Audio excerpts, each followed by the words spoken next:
ये कहानी एक ऐसे शैतान की है जो एक ऐसा शरीर ढूंढ रहा था जिसमें वो हमेशा रह सके। व्हाट्सअप गाइस, आपका स्वागत है आपके खुद के यूट्यूब चैनल में जिसका नाम है फिट बॉय स्टूडियोज। और आज मैं एक्सप्लेन करने वाला हूँ the exorcism of God movie को। ये मूवी काफ़ी ज़्यादा डरावनी है, तो अगर आप ईयरफोन यूज़ कर रहे हैं तो अकेले में बिल्कुल भी ना देखें इस मूवी को। मूवी की शुरुआत में दिखाया जाता है एक आदमी डरा हुआ भागता हुआ आ रहा है और वो एक बाबा को बुलाता है। वो बाबा उस व्यक्ति के घर में उसके कमरे में जैसे ही जाते हैं वो वहाँ पर एक लड़की को देखते हैं, जिस लड़की के ऊपर एक शैतान ने कब्ज़ा कर रखा होता है। वो शैतान इतनी ज़्यादा ताकत में होता है कि उस लड़की के ऊपर पूरी तरह से उसने काबू कर रखा होता है। और वो शैतान जैसे ही बाबा को देखता है वो उन्हें जलाने के लिए उल्टी सीधी हरकतें करना शुरू कर देता है। बाबा जैसे ही ये सब देखते हैं वो समझ जाते हैं कि ये शैतान काफ़ी ज़्यादा बुरा है। बाबा जल्दी से जाते हैं और अपने गुरुजी को फ़ोन लगाते हैं और उन्हें इस शैतान के बारे में बताते हैं। बाबा के गुरुजी बाबा से कहते हैं वो शैतान तुम्हारे अंदर कोई कमी ढूंढने की कोशिश कर रहा है। अगर उसने तुम्हारे अंदर एक भी कोई कमी ढूंढ ली तो वो तुम्हारे ऊपर भी हावी हो सकता है। उस लड़की को उसके हाल पर छोड़ दो, कुछ ही दिनों में मैं आ रहा हूँ तुम्हारे पास। फिर मैं उस लड़की को और उस शैतान को देखता हूँ। बाबा सोचते हैं कि गुरुजी इतने समय में आएंगे, क्या पता वो शैतान उस लड़की को इतने समय तक टिकने ही ना दे। इसलिए बाबा उसके कमरे में चले जाते हैं और सभी से कहते हैं कि सभी लोग बाहर जाएं, अब मैं इसका इलाज करूँगा। जैसे ही सभी लोग बाहर जाते हैं और कमरे के गेट बंद होते हैं, बाबा कुछ मंत्रों के उच्चारण करने लगते हैं और उस लड़की के ऊपर पवित्र जल डालते हैं, जिससे शैतान काफ़ी ज़्यादा नाराज़ हो जाता है और शैतान उल्टी सीधी हरकतें करने लगता है। बाबा का मन बहलाने फुसलाने की तरकीबें ढूंढने लगता है, पर बाबा को इन चीज़ों से ज़्यादा फ़र्क नहीं पड़ता। बाबा तब भी अपने मंत्र पढ़ते रहते हैं, जिससे शैतान तड़पने लगता है। बाबा शैतान के ऊपर फिर से पवित्र जल डालते हैं, जिससे शैतान काफ़ी बुरी तरीके से तड़पने लगता है। उसके बाद बाबा उस शैतान से कहते हैं कि तुझे ईश्वर की कसम है, इसका शरीर अभी छोड़ दे।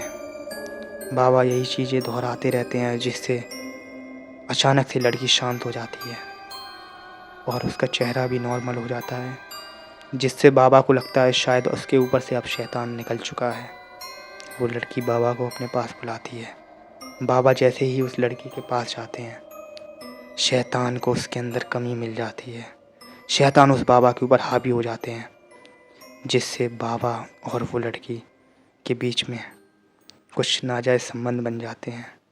18 साल बाद की कहानी दिखाई जाती है, जिसमें दिखाया जाता है कि बाबा काफ़ी सारे अनाथ बच्चों को खाना बांट रहे हैं। बाबा ने जो 18 साल पहले गलती की थी उसी गलती का पश्चाताप करने के लिए बाबा आज दान पुण्य बहुत करते हैं और गरीब लोगों की काफ़ी ज़्यादा मदद करते हैं। कुछ समय बाद बाबा के पास कुछ हॉस्पिटल से लोग आते हैं और वो बाबा से कहते हैं कि हमारे हॉस्पिटल में एक लड़की पागल हो चुकी है।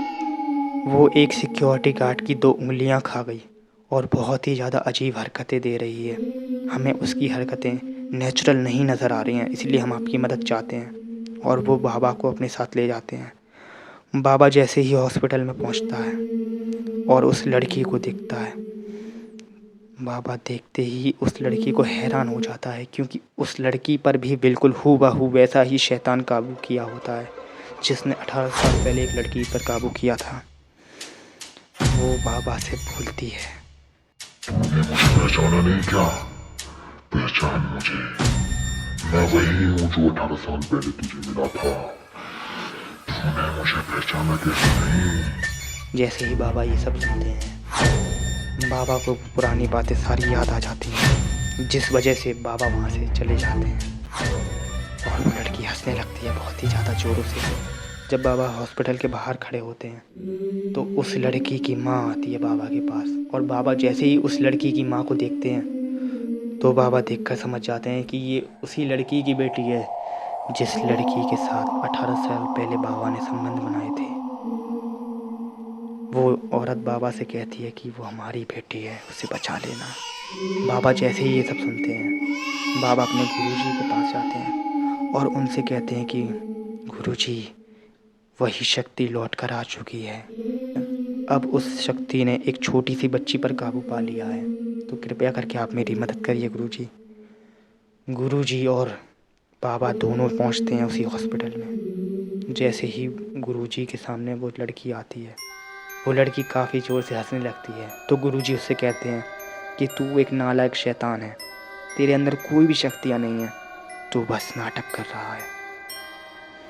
इतना सुनते ही शैतान भड़क जाता है और वो गुरुजी के ऊपर उल्टी करने लगता है और हंसने लगता है।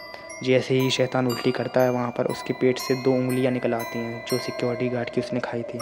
गुरुजी ये सब देखते हैं और काफ़ी ज़्यादा घबरा जाते हैं। अचानक से वो शैतान और भी बच्चों पर कंट्रोल पा लेता है और गुरुजी के ऊपर अटैक कर देता है। गुरुजी के वो चाकू घुसेड़ देता है और उनका गला दबाने लगता है। जैसे तैसे करके बाबा गुरुजी को छुड़ाता है और वहाँ से भागता है।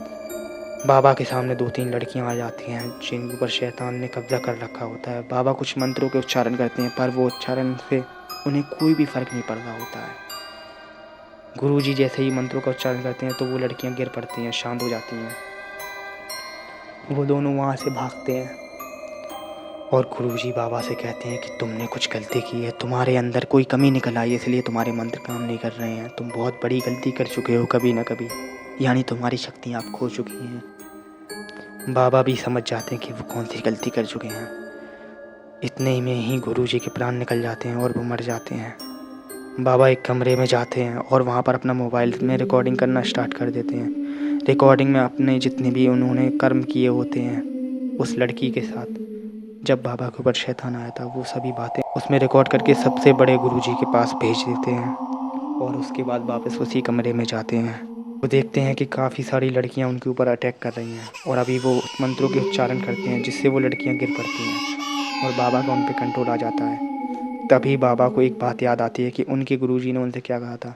उनके गुरुजी ने उनसे कहा था कि कुछ भी हो जाए, इस शैतान के साथ तुम्हें सौदा नहीं करना है, क्योंकि ये शैतान तुम्हारी आत्मा के साथ सौदा करके तुम्हारे शरीर पे हमेशा कब्जा पाना चाहेगा। बाबा सोचते हैं कि काश उस समय मैंने ये गलतियाँ ना करी होती तो आज शायद ऐसा कुछ मुझे देखने को नहीं मिलता। उसके बाद जैसे ही बाबा उस लड़की के सामने जाते हैं तो वो लड़की अचानक से बाबा के ऊपर अटैक कर देती है और उन्हें बांध देती है। जब बाबा बंधे हुए होते हैं तो वो लड़की बाबा से कहती है आज तेरे अंदर से मैं पवित्र शक्तियाँ निकालूंगी पूरी तरह से और तुझे अपने वश में कर लूंगी। और वो बाबा के ऊपर मंत्रों के उच्चारण करने लगती है जिससे बाबा तड़पने लगते हैं। पर उस शैतान को इसमें मज़ा नहीं आता ज़्यादा। वो शैतान कहता है कि तू अपनी आत्मा से मेरे लिए सौदा कर, उससे सौदा कर ले तू, वरना बहुत ज्यादा पछताएगा। बाबा कहते हैं कि मैं कोई भी सौदा तेरे साथ नहीं करूँगा। तो वो शैतान कहता है कि तू अभी तक जिन बच्चों को जो कुछ खिलाया है उन सभी में मैं पहले से ही अपनी शक्तियों से जहर मिला चुका। और वो बच्चे धीमे धीमे मरना शुरू हो जाते हैं। बाबा को जैसे ही ये पता चलता है, बाबा कहता है कि मैं तुम्हारी सारी बातें मानूंगा, उन बच्चों को सही कर दो और मेरी बेटी को भी छोड़ दो, तभी मैं तुम्हारी बात मानूंगा। वो शैतान कहता है ठीक है, सौदा मंजूर हुआ। उसके बाद बाबा की जो लड़की थी वो बेहोश हो जाती है और उसके बाद सभी बच्चे सब ठीक हो जाते हैं। और कहानी में आगे दिखाया जाता है कि जिस गुरुजी को वीडियो भेजी थी वो गुरुजी आ गए होते हैं। बाबा उनसे कहते हैं कि मैंने काफ़ी सारी गलतियाँ की हैं, आप मुझे सज़ा दीजिए। तो गुरुजी कहते हैं मैंने तुम्हारी वीडियो डिलीट कर दिया क्योंकि अब तुम पश्चाताप कर चुके हो। इतने में बाबा की बेटी आती है अपनी माँ के साथ और बाबा को थैंक यू करके गले मिल के चली जाती है। उसके बाद दिखाया जाता है कि बाबा की आंखों का कलर चेंज हो चुका है और यानी उनके ऊपर अब शैतान हावी हो चुका है पूरी तरह से। इसी के बाद कहानी की एंडिंग हो जाती है। तो गाइस, ये थी कहानी the exorcism of God movie की। तो आशा करता हूँ कि आपको ये मूवी पसंद आई होगी और जिस किसी को भी ये मूवी देखनी है तो वो लोग जल्दी से जाओ, डाउनलोड करके भी देख सकते हो। वैसे मैंने जो आप लोगों को ये एक्सप्लेनेशन दी है ये अपने हिसाब से दी है मैंने, तो अगर यहाँ पे मेरी कोई भी कमी रह गई हो तो आप लोग कमेंट में बता सकते हैं और ऐसी ही और भी वीडियोस देखने के लिए हमारा चैनल सब्सक्राइब करें और अगर ये वीडियो पसंद आई हो तो एक लाइक ज़रूर करें। मिलते हैं अगली वीडियो में।